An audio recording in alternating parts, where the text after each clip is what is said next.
தோழர்களுக்கு வணக்கம். இன்னைக்கு தமிழ்நாட்டு அரசியலில் நடக்கிற விஷயத்தெல்லாம் எதை பேசுறது எதை பேசாமல் விட்டுறதுன்னே தெரியல. பரபரப்புக்கு பஞ்சமே இல்லை. ரொம்ப கொலாப்ஸான ஒரு தமிழ்நாடை நான் என்னுடைய வாழ்நாளில் இதுதான் ஃபஸ்ட்டு நான் பார்க்குறேன். அதாவது எந்த ஒரு முதலமைச்சரும் ஆட்சிக்கு வந்து இவ்வளவு சொற்பமான நாட்களில் இவ்வளவு ஒரு கொலாப்ஸான விஷயம் நான் பார்த்ததே கிடையாது. அதை நான் முதல்ல பதிவு பண்ணுறேன். அடுத்த விஷயத்துக்கு வரும்.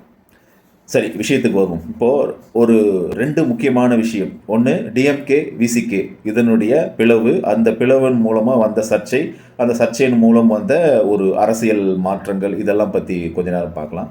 அடுத்து வந்து டிவிகே கட்சி, அதாவது 12 நாள் ஆயிடுச்சு. 12 நாளில் வந்து பல மோசமான சம்பவங்கள். ஃபஸ்ட்டு வந்து டிஎம்கேவுக்கும் எங்கள் விசிகாவுக்கும் ஒரு ப்ராப்ளம் போயிட்டுருக்கு இல்லையா. அதாவது ஒரு அமைச்சர் ஒரு போஸ்டிங் கொடுத்தாங்க. அது மூலமாக வந்து அண்ணன் வன்னியரசு அவர்கள் வந்து அமைச்சர் ஆயிட்டார். இது வந்து ஒரு டிஎம்கேவில் ஒரு சலசலப்பை ஏற்படுத்திச்சு. ஏன்னா டிஎம்கேவுக்கு வந்து ஒரு பெரிய அரணாக இருந்தது விசிகா தான். இப்போ விசிகா போனது, காங்கிரஸ் போனது கூட அவங்களுக்கு வருத்தம் கிடையாது. அந்த முஸ்லீம் கட்சி ஐயுஎம்எல் அது போனது கூட அவங்களுக்கு வருத்தம் கிடையாது. ஆனால் விசிகா போனது அவங்களால டாலரேட் பண்ண முடியல.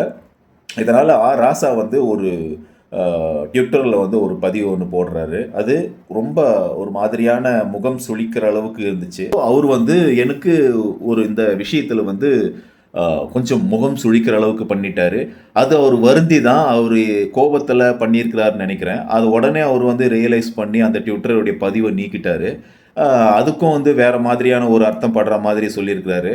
எனவே இது வந்து விசிகாவினுடைய வந்து மிகுந்த ஒரு கோபத்தையும், அதாவது இப்போ நான் வந்து எனக்கு விசிகா நான் சப்போர்ட்டர் தான். விசிகா எனக்கு வந்து அண்ணன் திருமா ரொம்ப பிடிக்கும். அதே மாதிரி தான் டிஎம்கே. 2 பேரும் ஒரே தட்டில் வச்சு பார்க்குறவன் நான். 2மே எனக்கு தமிழ்நாட்டுக்கு தேவைன்னு அப்படின்னு நினைக்கிறவன். இப்போ கம்யூனிஸ்ட் எப்படி வந்து இந்த உலகத்துக்கு தேவையோ அதே மாதிரி தமிழ்நாட்டுக்கும் சரி, இந்தியாவுக்கும் சரி, இந்த திராவிடமும் இந்த அண்ணன் தலித்தியம், அதாவது அண்ணன் பேசுகிற திருமா பேசுகிற இந்த அரசியலும் தேவைன்னு அப்படின்னு நான் நினைக்கிறவன். இப்போது இந்த பிரச்சனையில் டிஎம்கேவும் விசிகாவும் ரொம்ப பொறுமையாக இருக்கணும், அமைதி காக்கணும், ரொம்ப நாகரிகமான அரசியல் பண்ணணும்னு நான் நினைக்கிறேன். ஏன்னா 2 பேருமே கொள்கைக்கு ரொம்ப நெருக்கமானவங்க. ஒரு சில விஷயங்கள் தான் வந்து இதில் முரண்பாடுகள் இருக்குமே தவிர மற்றபடி கொள்கையில் எல்லாமே ஈக்குவல் தான். இப்போது ஒரு சின்ன பிளவு ஏற்பட்டிருக்கு. அந்த பிளவு வந்து பெருசாகிற மாதிரி பல தலைவர்கள் வந்து பல யூடியூப்பில் பேசுகிறவங்க டிஎம்கே விமர்சிக்கிறதும், டிஎம்கேவில் இருக்கிறவங்க வந்து விசிகாவை விமர்சிக்கிறதும், இது வந்து ரொம்ப அநாகரிகமான விஷயம். அதாவது ஒரு பொருள் படியும்படியாக இந்த விஷயத்தை ரிசீவ் பண்ணிக்கணும். இந்த விஷயத்தை வந்து தாங்கிக்கிற சக்தி வந்து டிஎம்கேவுக்கும் வேணும். அவங்க விமர்சனத்தை எதிர்கொண்டு நாகரிகமாக பேசுகிறதுக்கு விசிகாவுக்கும் வேணும். இது வந்து ரொம்ப மெச்சூரான நடக்க வேண்டிய இந்த டைம் வந்து இந்த பிளவு வந்து பெருசாகாத மாதிரி பார்த்துக்கணும். ஏன்னா டிவிகே அண்ணன் திருமா இந்த அமைச்சர் பதவிக்காக ஆசைப்படுறவர் கிடையாது. நான் மறுபடியும் நான் அது பதிவு பண்ணுறேன். அவருடைய விஷன், அவருடைய ஒரு முடிவு எதிர்காலத்தை நோக்கி தான் இருந்திருக்கும் கட்டாயமாக. இப்போது இந்த எலெக்ஷனில் டிவிகேல நிறைய கிறிஸ்தவர்கள் வாக்கு வந்து விஜய்க்கு போயிருக்குதுன்னு சொல்கிறாங்க. அதுக்கப்புறம் இஸ்லாமியர்கள் வாக்கு வந்து விஜய்க்கு போயிருக்குதுன்னு சொல்கிறாங்க. இந்த இடத்துல ஒரு விஷயத்தை, அதாவது பட்டியலின மக்கள் பெரும்பாலானவர்கள் வந்து கிறிஸ்தவர்களாக இருக்கிறாங்க. இப்போ கிறிஸ்தவர்களாக தொட்டு இருக்கிறவங்களும் டிஎம்கேக்கும் சப்போர்ட் பண்ணுவாங்க, விசிகாவுக்கும் சப்போர்ட் பண்ணுவாங்க. இப்படி இருக்கிறவங்க வந்து நிறைய பெரும்பாலானவர்கள் வந்து டிவிகேவுக்கு ஓட்டு போனது வந்து அண்ணன் திருமா வந்து இதை கவனித்து தான் இந்த முடிவு எடுத்துருக்கிறாரு. அதாவது டிவிகேல ஜாயின் பண்ணி அங்கே நம்மளுடைய அரசியலை பண்ணால் நம்ம ஜனங்கள், நம்ம கிறிஸ்தவர்கள், மார்ஜினைஸ் அதாவது தலித்துகள், இவங்க எல்லாருமே இஸ்லாமியர்கள் மறுபடியும் நமக்கானவர்களாக மாறுவாங்க அப்படின்ற மாதிரி ஒரு பார்வை வந்து இந்த முடிவு எடுத்திருக்கிறாருன்னு சொல்கிறாங்க. எனக்கும் அதுதான் கரெக்டாக படுது சொல்கிறேன். ஆக்சுவலி அண்ணன் திருமா அவர்களை வந்து ஒரு சுமாராக ஒரு 12 வருஷத்துக்கு மேலே நான் வந்து ஃபாலோ பண்ணிட்டு வரேன். அவரை வந்து அவருடைய பேச்சுக்கள் எல்லாமே அதுக்கு முன்னாடியிலேருந்து நான் கேட்டிருக்கேன். ஆனால் அவரை பார்க்கணும், நெருங்கி பேசி அவர்கிட்ட வந்து அவர் கட்சியில் இணைச்சிட்டு செயல்படணும் அப்படின்ற மாதிரி ட்ரை பண்ணுறப்போ ஒரு முறை வந்து கிறிஸ்மஸ் டைம், அது கீழ்ப்பாக்கம் ஒரு சர்ச்சு, ஒரு 8-9 இயர்ஸ்க்கு முன்னாடி நினைக்கிறேன், 9 வருஷம் இருக்கும். அப்போது ஒரு 8:30 கிட்ட எனக்கு டியூட்டி முடிஞ்சிடுச்சு. நான் கிளம்பி வர்றேன். கிளம்பி வந்துட்ட பிறகு கீழ்ப்பாக்கம் சர்ச்சில் வந்து ஒரு சர்ச்சில் அப்போ வந்து சர்ச்சில் வந்து இவர் வந்து பேசிகிட்டு இருக்காரு. ஆனால் திரும்ப பேனர் போட்டிருக்கிறாங்க. நான் உள்ளே போயிட்டேன். உள்ளே போயிட்டு பின்னாடி உட்காந்துட்டு இருக்கேன்.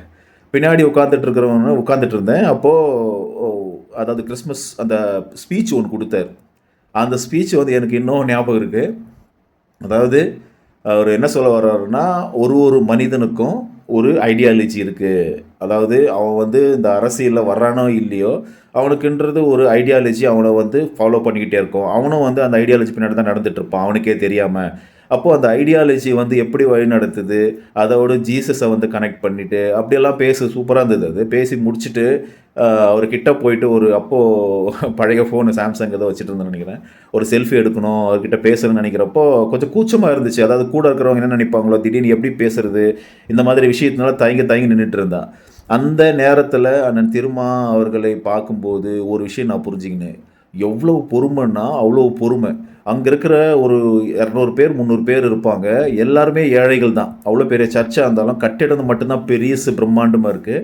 ஆனால் வந்து ஃபுல் அண்ட் ஃபுல் வந்து அங்கே ஏழைகள் தான் இருந்தாங்க. ஏன்னா அவங்க உடைகள், அவங்களுடைய இதெல்லாம் பார்க்கும்போது ஏழைகள் தான். அந்த இதுக்காகவே வந்திருப்பாங்கன்னு நினைக்கிறேன். அதை வாங்குறதுக்காக பரிசு பொருட்கள், அதாவது சின்ன சின்ன சாரீஸு, அதுக்கப்புறம் ஒரு ஸ்வீட்டு, இந்த மாதிரி ஒரு வச்சுருக்குறாங்க. அவ்வளோதான். மொத்தமாகவே அந்த காலகட்டத்தினுடைய மதிப்பு ஒரு 200 தான் இருக்கும் அது. அப்போ அந்த புடவை, அந்த பரிசு பொருட்களுடைய மதிப்பு ஒரு பேக்கேஜ் மாதிரி, ஒரு பேக் மாதிரி பண்ணியிருக்கிறாங்க. அதை ஒரு 9:30 மணிக்கு முடிச்சிட்டாரு. ஆனால் ஒரு மணி நேரத்துக்கு 1.5 மணி நேரத்துக்கிட்ட அவர் கையாலே எல்லா மக்களுக்கும் அதை கொடுத்தாரு. அப்போது பொறுமையாக விசாரித்து அவங்கெல்லாம் விஷ் பண்ணுறாங்க, பேசி ஒருத்தர்கிட்ட பேசி யாருக்கு கொடுக்கணும், கொடுத்தவங்களுக்கு கொடுக்காம இப்படி அவருடைய அந்த செய்கையெல்லாம் பார்க்கும்போது இப்போ எனக்கு ரொம்ப வருத்தமாக இருக்குது. இன்றைக்கி வந்து பல பட்டியலின இளைஞர்கள் வந்து கிறிஸ்துவர்கள் டிவிகேக்கு ஓட்டு போட்டிருக்காங்க சென்னையில் அப்படின்ற மாதிரி. அதாவது இப்போது டிஎம்கே சென்னையில் பெரும்பாலான தொகுதிகள் தோற்றத்துக்கு காரணமே இந்த விஷயந்தான். அப்போது அண்ணனுடைய உழைப்பு, அந்த அந்த 1 மணி நேரம் 1.5 மணி நேரம் அந்த பார்க்கும்போது எவ்வளோ பொறுமை.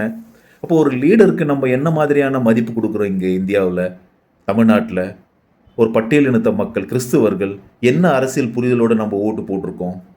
இதை பார்க்கும்போது ரொம்ப கஷ்டமாக இருக்குது. இதனால தான் இந்த முடிவை வந்து, அதாவது ஃப்யூச்சரில் பட்டியலின கிறிஸ்தவர்கள் எல்லாம் மக்கள், இஸ்லாமியர்கள் வந்து அவர்களுக்காக போராடி இப்படி பண்ணுற ஒரு தலைவர் வந்து இந்த மாதிரி நிராகரிச்சிருக்காங்களே அப்படின்றது ரொம்ப கஷ்டமாக இருக்குது. அதனால தான் டிவிகேவில் ஏதோ ஒரு பிளானோட அவருடைய வாக்குகளை மீண்டும் வந்து அரசியல் படுத்தி அந்த மக்களை திருப்பி கவரணும் அப்படின்றதுக்காக தான் சேர்ந்தாரா என்னென்ன இன்டர்னல் அந்த அரசியல் எனக்கு தெரியல. ஓகே, இப்போது விஷயத்துக்கு வரலாம். இது வந்து எனக்கு இந்த விஷயத்தில் ஒன்று தான், நாகரிகமாக நடந்துக்குங்க. விசிகா, டிஎம்கே இன்றைக்கு இருந்தாலும் என்றைக்கு இருந்தாலும் ஐடியாலஜிக்கலாக ஒரே ஒரு நேர்கோட்டில் தான் போகிறது. ஏன்னா பிஜேபியும் இந்த மதவாதத்தையும் இந்த சாதியவாதத்தையும் இங்கே இருக்கிற பிரிவினைவாதத்தையும் எதிர்க்கிறதுல ரெண்டுமே வந்து ஒன்று தான். ஒரு சில வந்து வேறுபட்டிருக்கலாம். ஓகே, இந்த டாபிக் போதும். அடுத்து வந்து இப்போது நடக்கிற இந்த ஆட்சியில் 12 நாள் தான் ஆகுது. பல கொலைகள், கற்பழிப்புகள் இவ்வளவு நடந்துகிட்டு இருக்கு. இதில் ஏன் வந்து இவ்வளவு இந்த சொற்ப நாட்களில் வந்து இவ்வளவு பிரச்சனைகள் போயிட்டுருக்கு அப்படின்றத யோசிக்கும்போது எனக்கு ஒன்று தான் நினைவுக்கு வருது.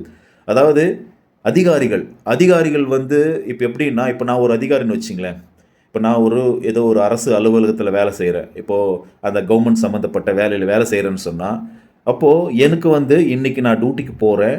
அந்த 8 ஹவர்ஸில் 9 ஹவர்ஸில் எத்தனை ஹவரோ அந்த நேரத்தில் எனக்கு வந்து வேலை பளுவு இல்லாமல் இருந்தால் நான் வந்து ஹாப்பி தான். அதோடு வந்து என் குடும்பத்தில் வந்து நான் அதை ஸ்பெண்ட் பண்ணிவிட்டு ஹாப்பியாக இருப்பேன். அப்போது இது யாருக்கு பாதிப்புடான்னு சொன்னால், இன்றைக்கி 10 வயசு குழந்தை கற்பழித்து அதை கொண்டிருக்கிறாங்க. அதுக்கு பின்னாடி பல கதைகள் ஓடிட்டுருக்கு. பல டிவிக்காரங்க ஒரு கதை சொல்கிறாங்க, ஒரு லேடி வந்து சொல்லிகிட்ருக்கு. அதுக்கப்புறமா வந்து அதாவது பெரும்பாலானவர் சொல்கிற வந்து அந்த பையன், அந்த இளைஞர்கள் வந்து 30 வயசு அந்த ஆள் வந்து கூட்டுட்டு போயிட்டு ரேப் பண்ணி சாவடிச்சிருக்காங்க 2 பேர் அப்படின்ற மாதிரி தான் பேசுகிறாங்க.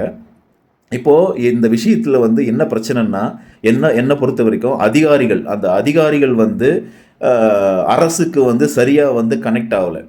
இப்போ அரசு என்ன பண்ணணும்னா எந்தெந்த துறைகளில் என்னென்ன விஷயம் நடக்குது அதை வந்து சீக்கிரமாக அலர்ட் பண்ண, அதாவது சிம்பிளாக சொல்கிறேன்னு.